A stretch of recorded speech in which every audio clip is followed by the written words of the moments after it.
I don't want people listening to think they've got to be at some like perfect level of manhood and leadership to step into leadership.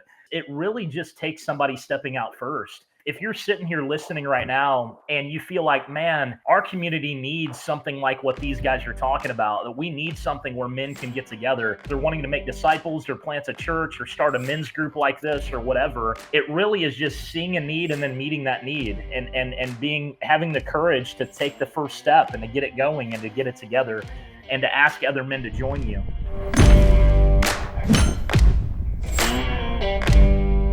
What's going on? This is Brett Snodgrass with another episode of the Iron Deep podcast. I got my two brothers on the podcast with me today, co-hosts Mr. Michael Stansberry and Josh Howard. What's going on, Mike?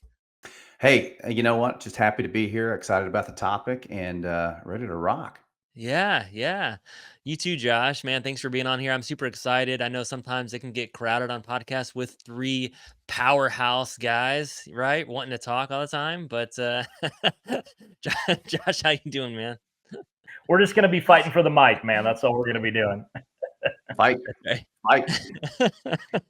That's right. Awesome. Well, man, I'm super excited.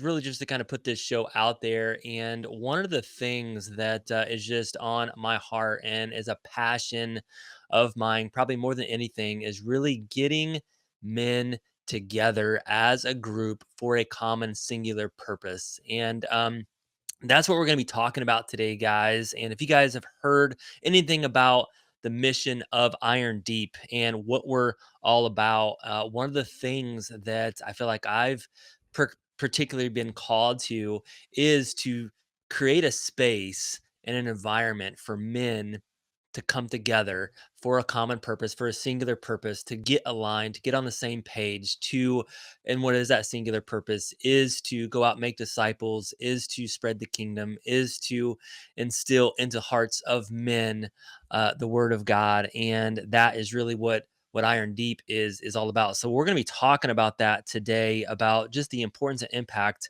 of men together. Michael, I'm just going to kind of point it towards you, and really just kind of an example from your own life of men together, the impact of you coming together with other men. Do you have anything that just kind of comes off your mind, like, man, like, I remember this moment that it was only been able to be done or progressed because certain people were together in a group versus you just on your own or isolated? Well, I've got two examples. One is just with regard to my general fitness. Is I used to work out alone and think I could do this and work out and get a lot of great results alone. And you can get really good results.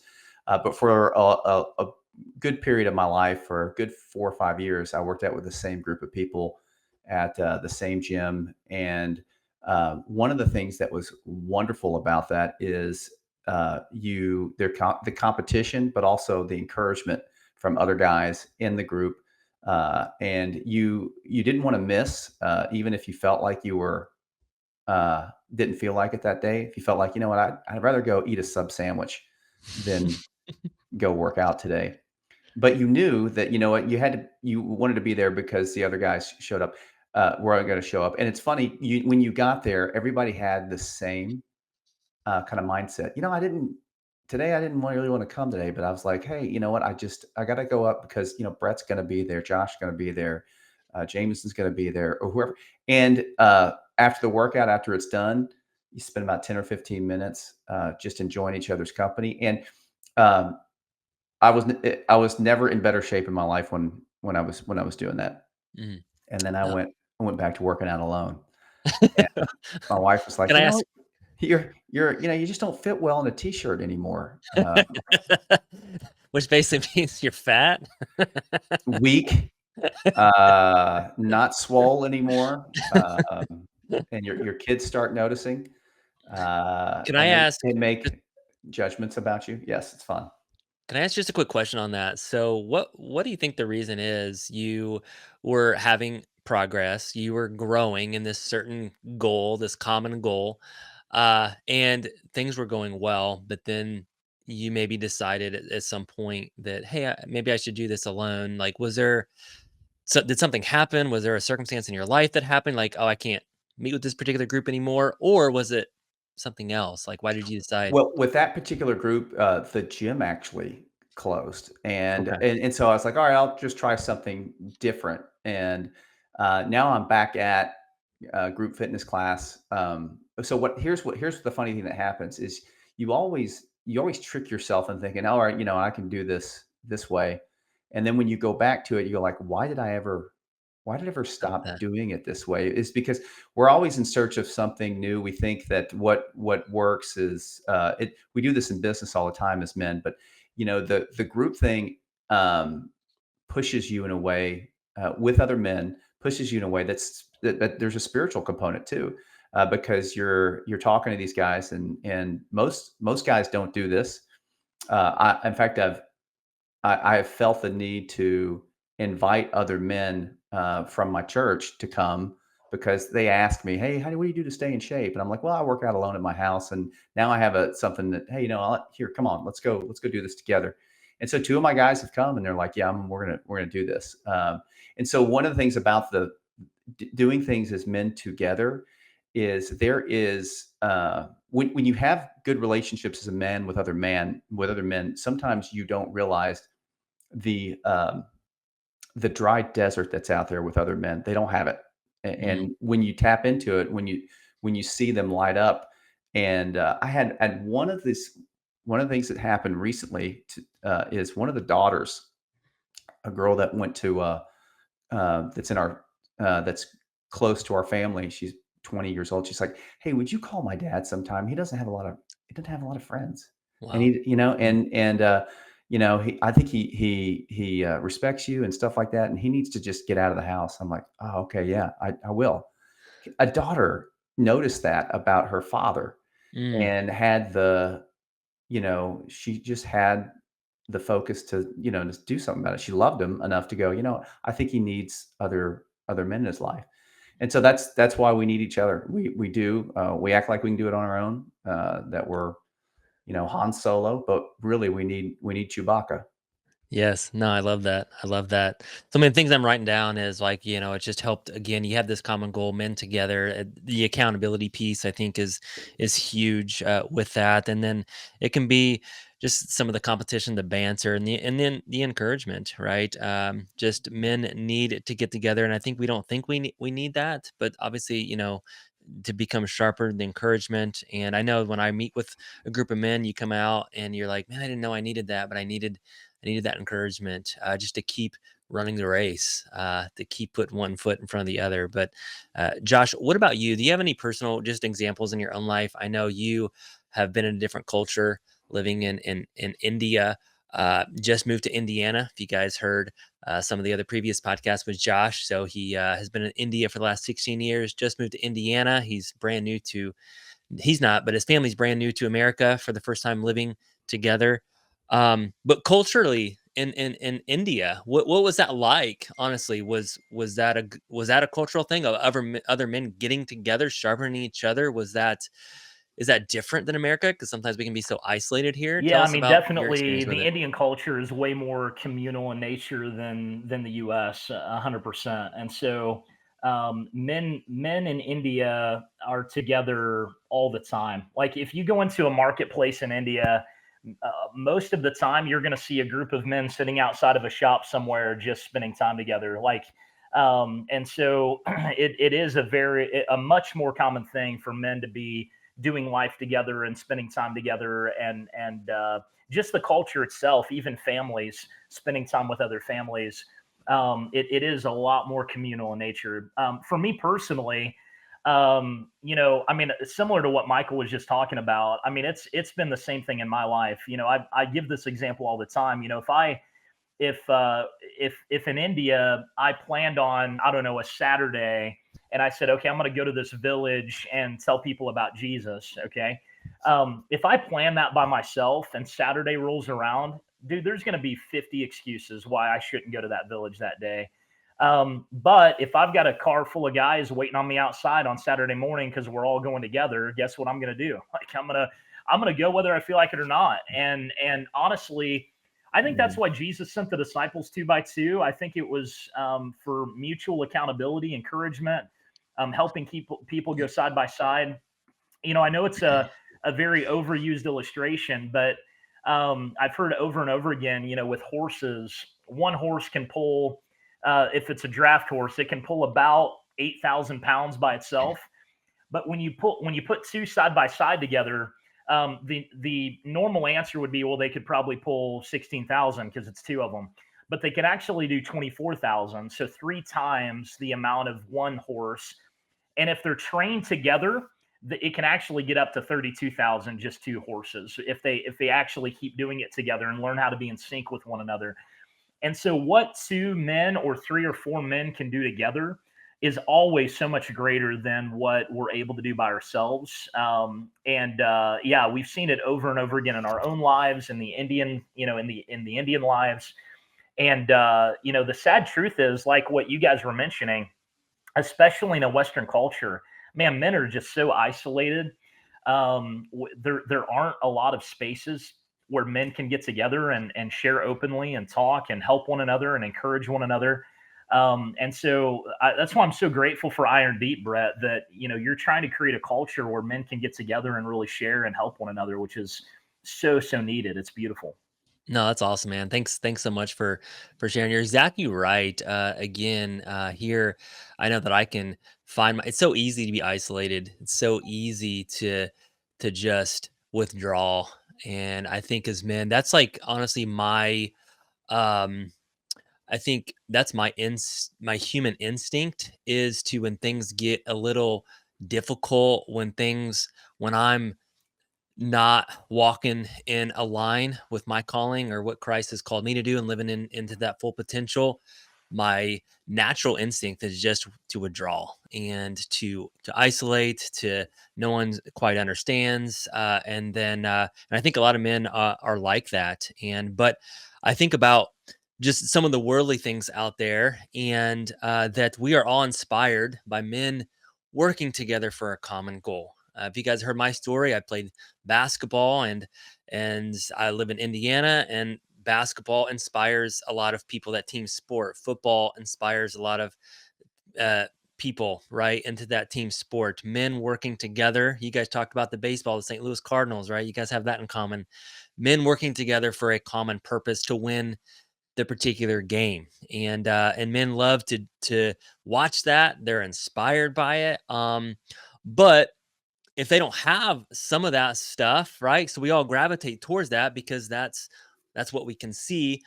But when it comes to some of the really more important things about advancing the kingdom for his purposes, and kind of sharing in that, and it goes back to the early church in Acts 4:32. It talks about these men all coming together, right? They're meeting together, they're coming together, and it says, now the full number of those who believed were of one heart and one soul, and no one said that any of these things that belonged to him was even his own, but they had everything in common.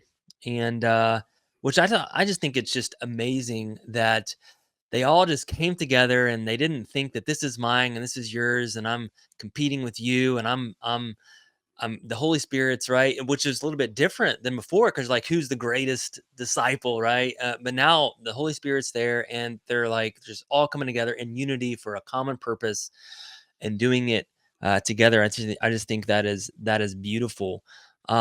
Michael, let's just go back to you and start talking a little bit about, in the biblical way, men coming together and the power of that, even in your own life. I know you talked even before the show. You had a story. You've done a lot of missions as well, of coming together. So anything just kind of relating to that, about the singular purpose of advancing the kingdom, and nothing is ours, but this is ours together in God's name. Well, yes. So when I became a Christian, a pastor challenged me to read the book of Nehemiah because I wanted to be a leader, and I really wanted to take this seriously, and read some commentaries on it, and just am fascinated still to this day in reading through that book about this man Nehemiah, who went out and led the men of Jerusalem to rebuild Jerusalem in seemingly insurmountable odds. And how he did it, what he faced what we faced all day. We face people that cackle at us all day and say, hey, we call them haters, or we call people that do that just doubters, especially when you're out there taking risks. So when you take risks as a man, you're going to get people close to you, even saying things like, well, have you really thought about that? Should you really do that? And we can either listen to those and go, well, maybe I shouldn't, and doubt. Nehemiah didn't do that. He confronted those doubters, and he also served the people on the wall every day, and served them with encouragement, and went out there and was shoulder to shoulder with them. And basically, one of the things that happens when you decide to lead like that, and we call it servant leadership, but most importantly, it's just how to lead people is to love them and know that we have this common purpose, we have this common faith, and we need to do this together. Is to it changes that changes that spiritual component will change somebody to somebody that will just sit there and sit on the fence and watch, and then they'll get off their tushies and get to work and get excited about it, and won't think it's drudgery. We'll think, oh, we're doing this together, oh, because we believe this thing.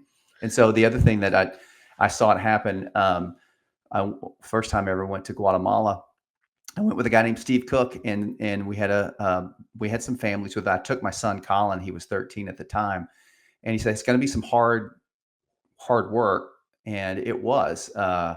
We were in a kind of an area where there was some volcanoes and some mountain areas, and people living on cliffs and things like that. And we had to build a house. We had to pour a slab, and on that slab, the day after, we had to build cinder block walls, and with 3 or 4 people and some help from the family.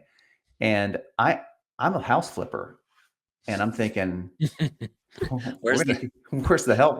This is going to get done? But Steve was like, hey, let's pray, and let's ask God to give us the resources and trust the process. And he gave us great weather, and he gave us, just the ability. It was my job just to listen and do what the leader said. And we had a great time. And I remember one of the guys had one of those GoPro cameras and he just set it up. And I didn't know he set it up, but it watched the thing happen in 3 days. And the amount of work that got done in 3 days it's just mind boggling. And I see a lot of work get done. And and to see the family then move in and start enjoying, or not enjoying, actually living in a way where they could thrive instead of living very just nominally, was just so powerful to see. But it was great leadership and men coming together, having a common cause and saying, hey, we're going to get this done. And it happened. And so it's one of those things where those things are the building blocks of knowing, okay, if God can do this right here, he can do some amazing things. Let's go. Let's get this stuff done. No, I love that. I love that. I want to hit on something too. You mentioned just leadership in general, and how Josh, I'll kind of throw this at you, but how like important, I think men all want to do this, and we work with a lot of just different leaders, right? I mean, but there's something about having someone take that risk and create that maybe space or be that facilitator. Um, and because you mentioned that, Michael, just in that there was some sort of a leader or a facilitator to kind of really create that space. And when you have that, when someone does step into that to bring these together. So Josh, I'll kind of like, bring that to you. You've been in that leadership role, right? For many times you've planted churches. You've seen other people rise up as leaders, but can you talk a little bit more about that? Just the importance of having that man that is the leader, a little bit of the Yeah, facilitator. I What does that look like? honestly, in India, we focused a lot on raising up everyday ordinary people to make disciples who plant churches. And so a lot of times I feel like the preconceived notion or idea is that you've got to be like the best of the best in order to lead. And the truth is, most of the time, real leaders are ones that just have the courage to step out first. It's really not you. I don't want people listening to think they've got to be at some like perfect level of manhood and leadership to step into leadership. As a matter of fact, the illustration we use a lot in disciple making is something called duckling discipleship. A mentor of mine talked to me about it many years ago. And he basically used the illustration of a mama duck and all of her little baby ducklings behind her. If you've ever seen that, they're all in a single file line. And he basically said, Josh, the truth is that not all those little ducklings are following the mama duck. Only the first duckling is following the mama. Every other duckling is just following the one in front of it. And so to make a disciple or to be a leader, you really only need to be one or two steps ahead of the guy behind you. That's really it. And honestly, that guy behind you might even be a step ahead of you in another area of life. And so the truth is, it really just takes somebody stepping out first. And so if you're sitting here listening right now and you feel like, man, our community needs something like what these guys are talking about, that we need something where men can get together, man, step out. We'd love to help you. I mean, we'd love to help serve you and coach you in that. We'd be glad to give you pointers and strategy on how you can make that happen. But it really does just take somebody stepping out first. And we've seen that time and time again across the world, that when somebody really wants to, no matter what it is, if they're wanting to make disciples or plant a church or start a men's group like this or whatever, it really is just seeing a need and then meeting that need and having the courage to take the first step and to get it going and to get it together and to ask other men to join you. I was just talking to a guy yesterday, and he's a doctor, I mean, is incredibly busy. He's a very successful doctor. And he just started going around the hospital that he works in and asked several men if they wanted to get together for a Bible study in the evening after their shift once a week. And he didn't think, like, he's never led anything like that. But he really felt inspired that there's a need for that in his community and in the hospital. He had 19 people say yes. Like, 19. And Wow. some of them were atheists. Some of them were people that didn't even believe in Jesus, but they said, I've always wanted to kind of learn a little bit more about the Bible because I've heard a lot about it and I'd love to take a look at it myself. What it took was somebody having the courage, even if he's never led anything like that before, taking the step and just inviting people to join him. And the need of community was so great that all these people just jumped out of the woodwork and said, I'm in, man. I would love to meet like that and be around other people to study the Bible together. And so at the end of the day, it really is men who have the courage to take the first step and invite other men to join you on that journey. That's really the beginning stages of all this. Yeah, no, definitely. Definitely. I love that. And like kind of like what you said, Josh, just about having that courage, having that courage to take the first step. I mean, it just goes back to just kind of what Iron Deep honestly was kind of born. I mean, that very first event that I even had was, man, I was like really scared. Like I didn't know how I was gonna go. I didn't know how these men were gonna respond. Like I don't know anything about this. And it was a huge risk. And but obviously, God's on our side and he showed up in that. And but it takes a lot of courage. And then once you maybe go through it and you build some of that, then maybe you start to have some confidence, but you don't have, this crazy amount of confidence at the beginning when you're doing something you've never done before.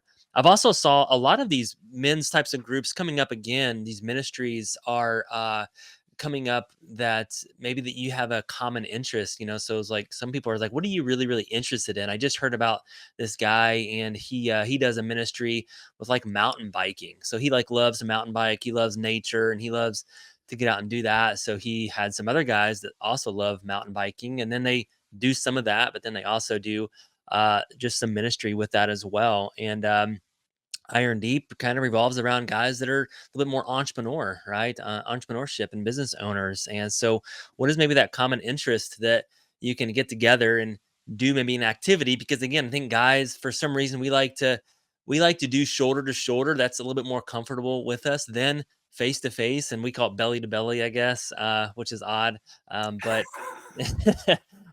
But Yes, the word picture is pretty odd. Are yeah. you assuming that all guys have beer bellies and they've got to stand that way? Is that the assumption? Yeah, The it's dad the bod? dad bod group. Exactly.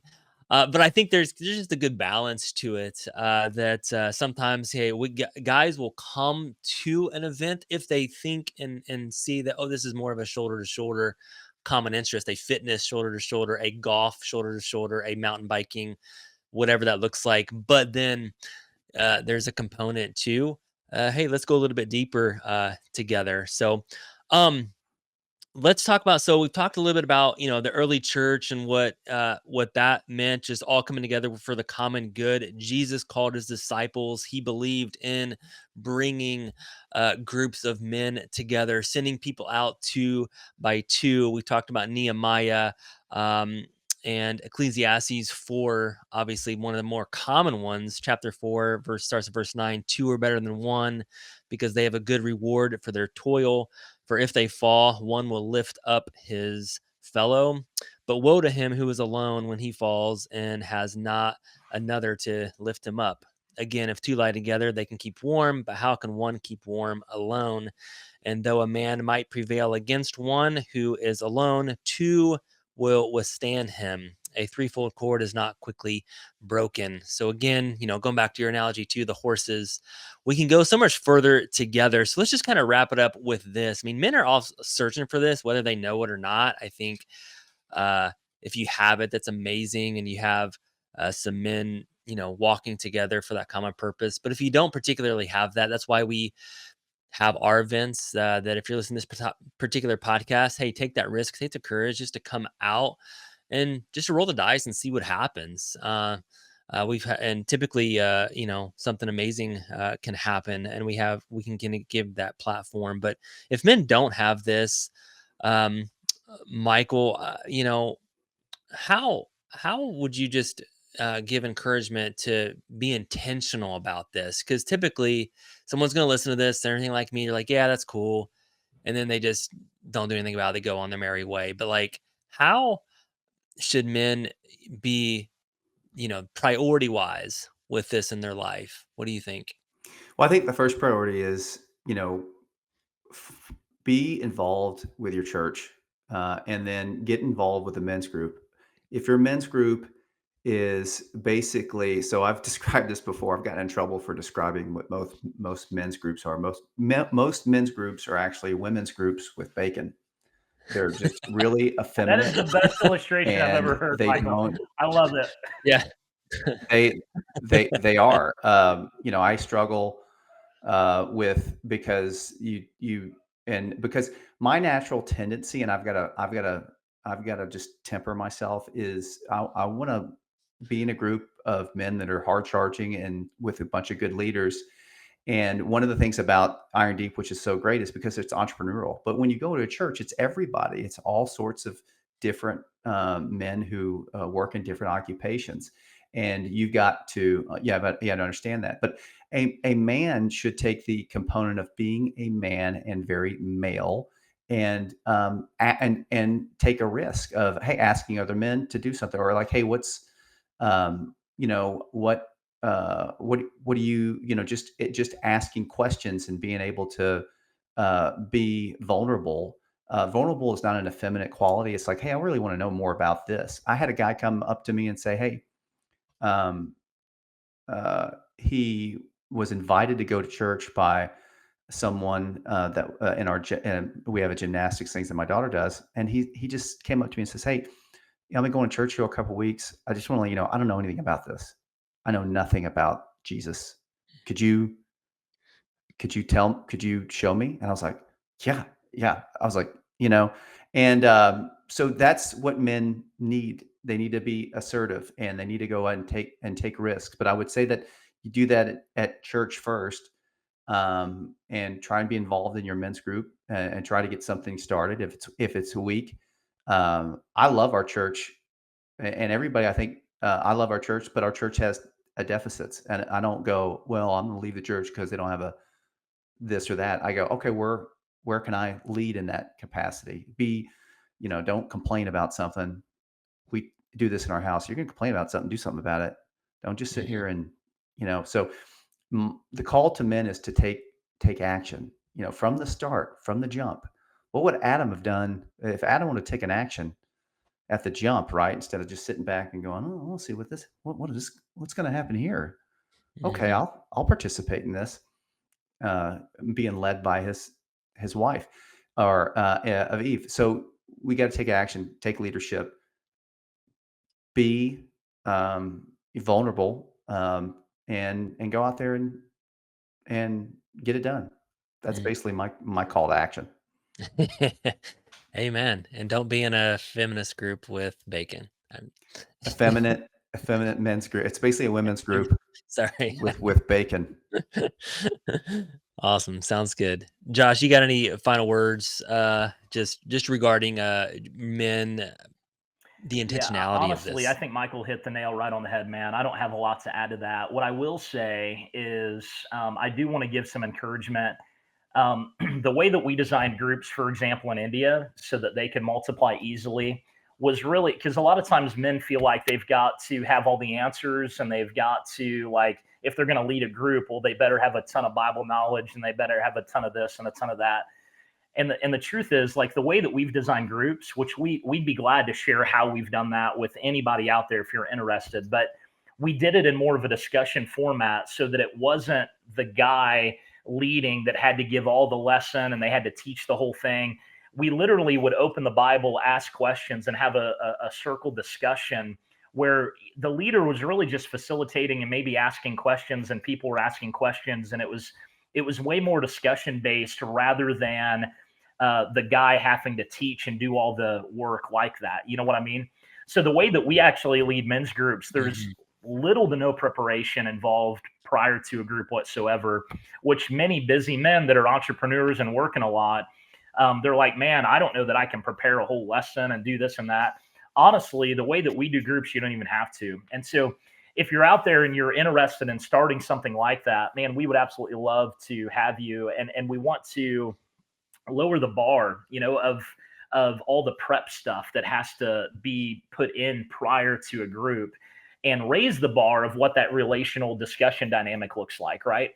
And so Mm. so anyway, I just want to encourage people out there that if you don't have something like that, like Michael said, don't just try to find a new church. Like, these can be very easy to start, and so be the one to take action and step out there and get it done. Yeah, no, I love that. No, I love exactly what you said there. I mean, I'm always so in Iron Deep, I lead for or facilitate a group of 12 guys, and I always kind of come back to that. We're like, because sometimes our tendency, even as the leader facilitator, is you have to have some sort of content that's going to be extremely impactful, and I always come back to that's not even close to what we're all about.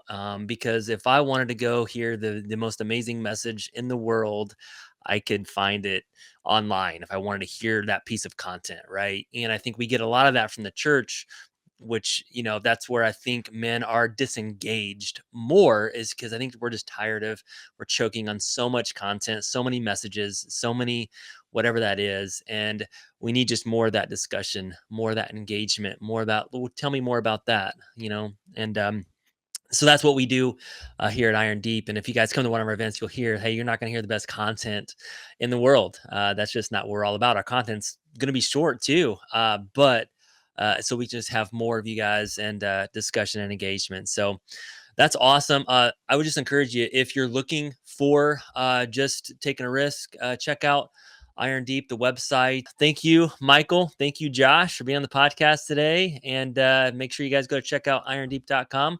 We'll see you soon.